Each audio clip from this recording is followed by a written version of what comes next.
Guys, स्वागत है आपका अपने यूट्यूब चैनल स्टडी विद अमन कुल में। तो हम आज की इस वीडियो में हम डिस्कस करेंगे कि आपका जो आने वाला एग्ज़ाम है, बोर्ड एग्ज़ाम की डेट शीट आ चुकी है ऑलरेडी। उससे डेट शीट से लेके अभी तक का जितना समय है उसमें कैसे पढ़े, कितना टाइम किस सब्जेक्ट को दे, वो हम आज की इस वीडियो में डिस्कस करेंगे, जिससे हम अपने पेपर में एग्ज़ाम में अच्छे मार्क्स स्कोर कर सकें। तो ये जो डेट है मैंने 15 जनवरी से लिया है। आज कितनी भी डेट हो, बट आपको 15 जनवरी से अगर आप आज से पढ़ना स्टार्ट कर रहे हैं वो तो वेल एंड गुड है। बट अगर आप 10 तारीख को देख रहे हैं ये वीडियो, या आप 20 तारीख को भी देख रहे हैं, तो आपको उसी दिन से इस जो स्ट्रैटेजी है उससे थोड़ा 5 दिन आगे फॉरवर्ड करके वैसे ही सेम आपको करना तैयार करना है।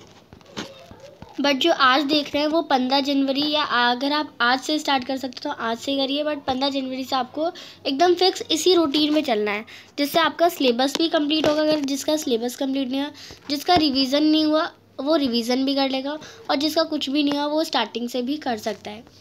तो यहाँ पे ये जो हम बात करेंगे 15 जनवरी से 10 फरवरी के बीच में, क्योंकि आपका फर्स्ट एग्ज़ाम 27 फरवरी का 10th क्लास का 27 फरवरी इंग्लिश का एग्ज़ाम है। तो उससे पहले के दिन में आपको ये नहीं कि आप 26 फरवरी तक आप सिलेबस ही कंप्लीट करते रहें। आपको उससे पहले कि 10-15 दिन से पहले ही तो सब सिलेबस कंप्लीट करना है, एंड उसमें रिवीजन का टाइम चलाना है, सिलेबस सैम्पल पेपर वगैरह करने हैं। तो हमने 10 फरवरी तक का समय लिया है, 15 जनवरी से 10 फरवरी तक का। यहाँ पर आपको टोटल 20-25 दिन मिल जाते हैं। 20-25 दिन में आपको सारे सब्जेक्ट, जिस सब्जेक्ट में आपका सिलेबस कंप्लीट नहीं है वो आपको कंप्लीट करना है। अब कैसे करना है वो हम देखते हैं। एंड सिलेबस कंप्लीट का ये मतलब नहीं आपने चैप्टर पढ़ा और कंप्लीट, ये चैप्टर रीडिंग हो गई, ये हो गया, समझ गया। आप उस चैप्टर को कितना लर्न भी है, कि आपने ये रिएक्शन पढ़ी है तो इस रिएक्शन की इक्वेशन आपको याद है या नहीं, वो भी आपको देखना है इन 25 दिनों में। तो आपका सबसे पहले मेन मोटिव ये नहीं कि आप एक ही सब्जेक्ट को पूरे हफ्ते लेके जा रहे हैं और पूरे महीने में वही कंप्लीट नहीं हो पा रहा। आपको 2 सब्जेक्ट को डेली ले जाना है, एंड डेली सब्जेक्ट में एक जो सब्जेक्ट होगा आपका वो आपका प्रायोरिटी पे होगा, यानी आपको इस सब्जेक्ट को ज़्यादा फोकस करना है और दूसरे वाले को थोड़ा कम। यानी आपको मेन मोटिव पहले वाले सब्जेक्ट को पूरा कंप्लीट करना है, उसका सिलेबस, एंड दूसरे वाले को बस आप काम चलाओ कि हाँ इससे बोर हो गए तो इस वाले को हमें करना है। तो सबसे पहले 15 से 20 जनवरी हम साइंस का सिलेबस देखेंगे। जिनका सिलेबस साइंस का कंप्लीट हो रखा है, मैं ये नहीं कह रही कि आपको सेम साइंस ही करना है, जिनका सिलेबस साइंस का कंप्लीट हो रखा है वो एसएसटी कर सकते हैं, जिनका नहीं हुआ वो साइंस कर लीजिए। और ये जिनका कुछ भी नहीं हुआ वो मैं उनके लिए भी बोल रही हूँ कि ये सारा ही सब्जेक्ट मैं यहाँ पे कवर हो गए। तो आपको अपने दिन का अपने देख दाख के कि आपका स्कूल कितने बजे से है, या आपको स्कूल जाना है एंड ट्यूशन जाना है, उसके सब कुछ साफ साइड में हटा के आपको 4 घंटे जो है अपने 4.5 घंटे अपनी सेल्फ स्टडी के लिए निकालने हैं। चाहे आप रात को कम सोइए या फिर आपको सुबह जल्दी उठना पड़ रहा है, क्योंकि जब तक आप इतना टाइम अपने स्टडी के लिए नहीं छोड़ेंगे तब तक आपका अच्छे मार्क्स स्कोर नहीं कर सकते। तो 4.5 घंटे आप बाकी समय अगर आपके पास बाकी भी समय बचा है तो स्कूल का कोई काम कर लो या फिर कोई अदर सब्जेक्ट या खेल लो, बट 4.5 घंटे तो आपको रोज़ सेल्फ स्टडी में लेने ही है। 4.5 घंटे भी पढ़ते पढ़ते ना समय पता नहीं चलता, ये टाइम भी बहुत कम है। तो साइंस सब्जेक्ट आप प्रायोरिटी में लेंगे, और मैथ्स को मैंने डेली इसलिए लिया है क्योंकि इसमें रोज़ 1-2 क्वेश्चन करते रहते हैं ना, तो आपको पकड़ में होता है मैथ्स। तो मैथ्स को आपको एज अ लीस्ट सब्जेक्ट और यहाँ पे इसे मोस्ट सब्जेक्ट में लेना है।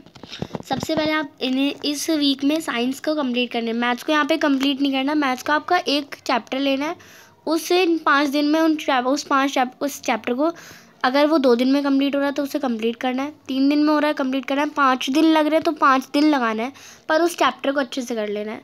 एंड अगर 2 दिन में हो रहा है तो दूसरा स्टार्ट कर दो। मैथ्स में आपको ऐसे ही करना है। साइंस में 3 घंटे मिलेंगे।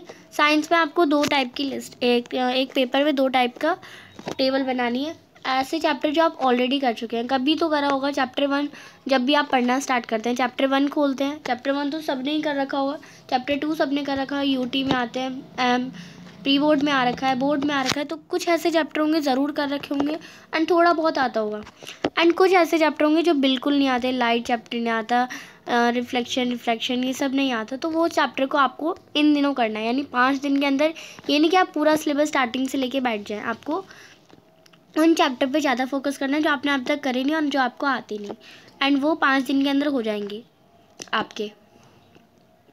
अगर आपको 7 चैप्टर भी आते हैं तो आप 7 चैप्टर और बचेंगे तो आप इसमें इन दिनों कर सकते हैं।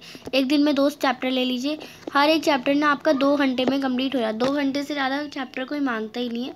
आपको चैप्टर 1 घंटे में रीडिंग और 1 घंटे में उसकी शॉर्ट वीडियो समझ के नोट्स बनाने में लग जाते हैं एंड उसे याद करने में। तो साइंस में आपको ऐसे ही करना है, सारे चैप्टर्स को पढ़ना है, जो आपका बच रखे उन्हें पूरा कंप्लीट करना है। एंड मैथ्स में आपका जो यहाँ पे 3 घंटे आप साइंस को लाएंगे तो 1.5 घंटा आपका मैथ्स का बचेगा। ये 1.5 घंटा रात का हो सकता है, ये 1.5 घंटा सुबह का हो सकता है। बट जब आपको नींद बिल्कुल नहीं आती एंड जब आपको कोई काम करने नहीं बोलता तब आपको साइंस करनी है। मैथ्स आप थोड़ा डिस्टर्बेंस मोड में भी कर सकते हैं। यहाँ पे मैथ्स का कोई एक चैप्टर, पहला चैप्टर ले लीजिए, बिकॉज मैथ्स को आपको स्टार्टिंग से हर एक चैप्टर को करना है। ये मेरी स्ट्रैटेजी में मैं आपको मैथ्स का हर एक चैप्टर करवाएंगे। तो इन 5 दिनों में आप मैथ्स का कोई एक चैप्टर ले लीजिए या कोई 2 चैप्टर ले लीजिए। फर्स्ट सेकंड चैप्टर आपने ले लिया और फर्स्ट सेकंड का ऐसे चैप्टर कर लेना है उस चैप्टर के आपको एनसीईआरटी भी, एनसीईआरटी एग्जाम्पल भी, आर डी शर्मा भी, और उसके आर डी शर्मा नहीं करे तो RS अग्रवाल, या फिर जितने भी उस चैप्टर के क्वेश्चन हो सकते हैं ना उतने क्वेश्चन आपको इन 1.5 घंटे में आप कर सकते हैं, कर लीजिए। एंड रोज़ आपको 1.5 घंटे में उस चैप्टर के जितने क्वेश्चन कहीं से भी मिल जाएगा वो करने हैं आपको। ये आपको इन 5 दिनों में करना है। देन 20 से 25 तारीख में आपका आएगा साइंस का सिलेबस कंप्लीट हो गया। मैथ्स के 2-3 चैप्टर कर लिए हमने। SST पे आए, यहाँ पे भी SST यहाँ पे आपका प्रायोरिटी में होगी, मैथ्स आपका लीस्ट में ही चलेगा। SST में आपने मिड टर्म में जितना करा हो, मिड टर्म में 2-2 चैप्टर्स तो हर बुक के करे ही होंगे। बाकी बचे 2-2 चैप्टर हर बुक के, आपके हिस्ट्री के, ज्योग्राफी के, इको के या फिर सिविक्स के, उन चैप्टर्स को आपको SST में करना है। ज़्यादा चैप्टर्स बड़े नहीं हैं, सारे चैप्टर्स हिस्ट्री को छोड़ के सारे चैप्टर्स बहुत छोटे छोटे से हैं। चैप्टर को एक बार सुन लिया, अच्छे से समझ लिया और थोड़ा बहुत जो इंपॉर्टेंट क्वेश्चन है वो कर लिया, आपके चैप्टर हो जाएंगे। जो ऑलरेडी मिड टर्म वाले चैप्टर्स आपको अभी नहीं करने, जो नहीं कर रखे वो करने, और जो मिड टर्म में आपने कर तो लिया और आपको याद नहीं है तो उनमें से कोई 1-2 चैप्टर कर लेने हैं। और ये 5 दिन के अंदर, 5 दिन में आपको अगर ये जो 4.5 घंटे आप इसे बढ़ा सकते हो तो बढ़ा के करना ही करना है। बट अगर कोई 1-2 चैप्टर छूट रहे हैं तो ये नहीं कि आपको 25 तारीख को ऐसे कि SST कर लेता हूँ, तो नहीं, आपको छूट रहा है छूटने दो। हम एट द एंड वाले टाइम में आपको उन्हें कवर करने का भी टाइम देंगे। एंड मैथ्स में वही आपको ऊपर वाला ही करना है, जस्ट लाइक वो 2 चैप्टर होगा अच्छे से, तीसरा चैप्टर खोलना है, तीसरे चैप्टर को भी हर जगह से कर लेना है कि कोई सा भी क्वेश्चन आपका ना छूटे। बिकॉज आप मैथ्स करते हैं, एक बार एक क्वेश्चन को करा, आंसर गलत आया और फिर आंसर देख लिया, ये तो ऐसे हो जाएगा, मैं कर लूँगा, तो ऐसा बिल्कुल नहीं करना है आपको। अगर अपने सॉल्यूशन आपका गलत आ रहा है, दूसरा सॉल्यूशन देखा, उसे वापस रिपीट में लिखा एंड फिर 2-3 बार 2-3 क्वेश्चन करने के बाद फिर उस क्वेश्चन को वापस देखा एंड अपने आप सेम वही सॉल्यूशन लिख पा रहे हैं आप, तभी आपको वो क्वेश्चन आया, वरना अदरवाइज़ आपको नहीं आया है। तो ऐसे ज़रूर करना है आपको। नेक्स्ट मैथ्स में अब जो आपका टाइम आएगा 25 से 10 फरवरी, यहाँ मैंने 15 दिन दिए हैं। 15 दिन बहुत होते हैं आपको मैथ्स के लिए, एंड ऊपर के भी 10 दिन हम 1.5 घंटा करते आ रहे थे, तो ऊपर एटलीस्ट मैं समझ जाऊंगी कि आपके 4 चैप्टर ऊपर के 1.5 घंटे में हो जाने चाहिए, 4 नहीं तो 3 चैप्टर। बाकी के जो 15 दिन है उसमें जितने भी चैप्टर हैं 4 हटा के आपके जितने भी, अगर 12 चैप्टर बच रहे हैं तो 12 चैप्टर बच रहे हैं, अगर 10 बच रहे हैं तो 10 चैप्टर को लीजिए। उसके NCERT, उसके एग्जाम्पल, उसके RD शर्मा, उसके RS अग्रवाल, हर एक क्वेश्चन आपको लगा देना है। यहाँ पे कोई अदर सब्जेक्ट आपको नहीं पढ़ना, सिर्फ और सिर्फ मैथ्स करनी है, मैथ्स मैथ्स मैथ्स। ये पूरे 15 दिन आपको मैथ्स का डे बना लो। आपको जब भी आपके पास कोई बुक खुलेगी मैथ्स की खुलेगी। एंड सपोर्ट मटेरियल जो आपके मैथ्स के होते हैं, अगर आपके पास नहीं है तो आप मैंने वीडियो भी बना रखी है, सपोर्ट मटेरियल कैसे डाउनलोड करें 2022-23 सेशन का, उसे डाउनलोड करके मैथ्स का सपोर्ट मटेरियल के अच्छे से हर एक क्वेश्चन आपको सपोर्ट मटेरियल का आना चाहिए।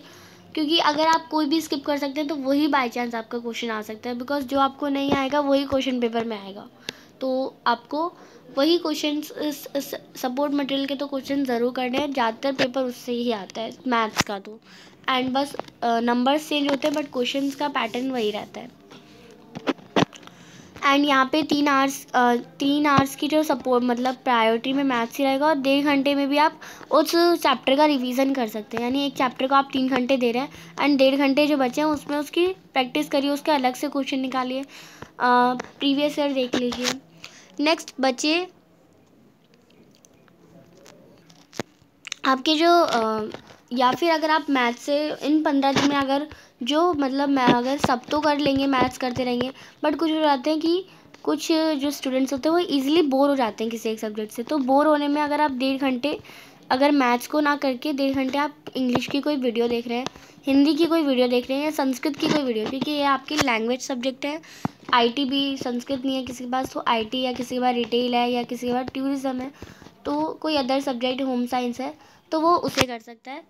तो इन 3 सब्जेक्ट की या तो आप रीडिंग करिए, बिकॉज बुक तो तीनों की मिलती हैं, बुक्स में से हर एक कोई भी एक चैप्टर लीजिए और 30 मिनट में एक चैप्टर की रीडिंग हो जाती है। ये अंडरस्टैंडिंग है। एंड 30 आपके पास 1.5 घंटे हैं, 3 चैप्टर की हर एक बुक से रीडिंग कर लीजिए, या फिर एक वीडियो देखिए 2x स्पीड में, बिकॉज पेपर पास है तो आपको आप नॉर्मल स्पीड में वीडियोस देखेंगे तो वो टाइम वेस्टिंग होगा आपका। 2x पे वीडियो देखिए, 2 वीडियो देखिए, एक चैप्टर की कंप्लीट हो जाएगा। किसी एक से ये सुन लिया और किसी एक से ये सुन लिया, एक ने अलग बात बोली, एक ने अलग बात बोली, दोनों को मिला के हमें दोनों को पता चल गया। तो 2 वीडियो देखिए एक चैप्टर की, जिससे आपका कोई भी चीज़ जो छूट रही है, किसी इसने नहीं बताई तो उसने बता दी, वो आपको अच्छे से समझ आ जाएगा। एंड बचे जो 5 दिन, मेरी स्ट्रैटेजी में मैंने अभी 15 फरवरी तक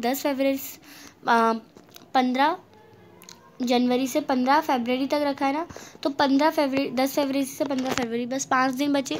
इसमें आपको क्या करना है, 5 दिन में वो रिमेनिंग चैप्टर्स जो आपने मैंने कहा था कि अगर आपका कोई छूट जाएगा चैप्टर तो आपको उस वक्त नहीं करना, आपको लास्ट में मैं टाइम दूंगी।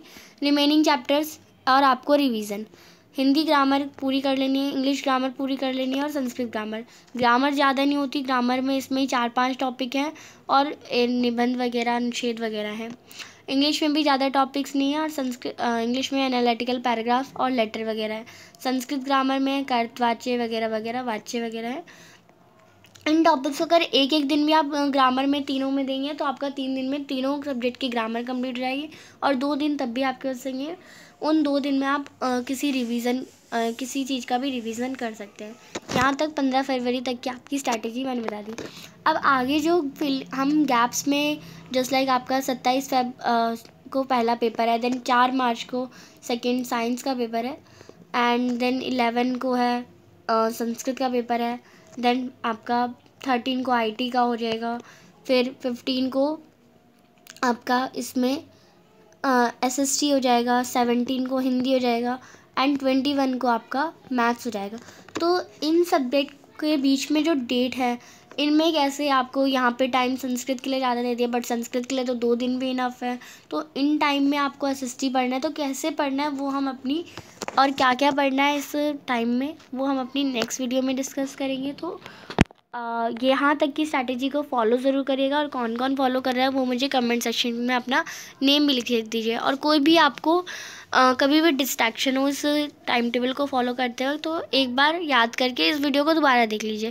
दोबारा देख लेंगे, दोबारा पता चल जाएगा, बिकॉज वीडियो ज़्यादा लॉन्ग नहीं है। दोबारा देखेंगे फिर मोटिवेशन आ जाएगा, डिस्ट्रैक्शन से हट जाएंगे।